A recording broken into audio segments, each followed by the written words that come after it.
हैदराबाद में महंगाई की शरह बढ़ती ही जा रही है। अशिया खुर्दनोश, दूध और गोश्त के बाद अब बेकरी आइटम की कीमतें भी आसमान से बातें करने लगी। पापे 240 से बढ़कर 480 रुपए फी किलो तक पहुंच गए, जबकि डबल रोटी भी 50 से बढ़कर 90 रुपए तक जा पहुंची।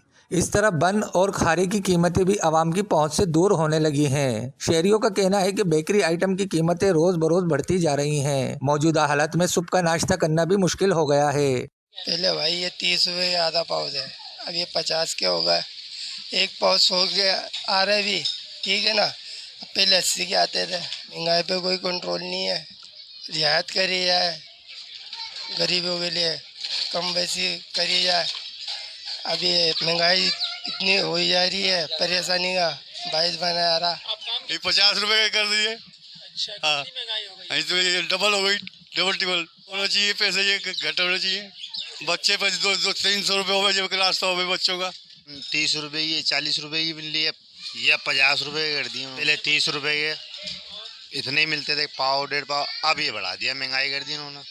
हुकूमत से दरख्वास्त ये है, इसको जल्द से जल्द इसको बिल्कुल महंगाई को कम करे। शहरियों ने हुकूमत से मुतालबा किया है कि बढ़ती हुई महंगाई को काबू पाने के लिए अमली इकदाम किए जाएं ताकि इन्हें रिलीफ मिल सके। कैमरामैन शाजिब खान के साथ हसन रजा कुरैशी, वश न्यूज़, हैदराबाद।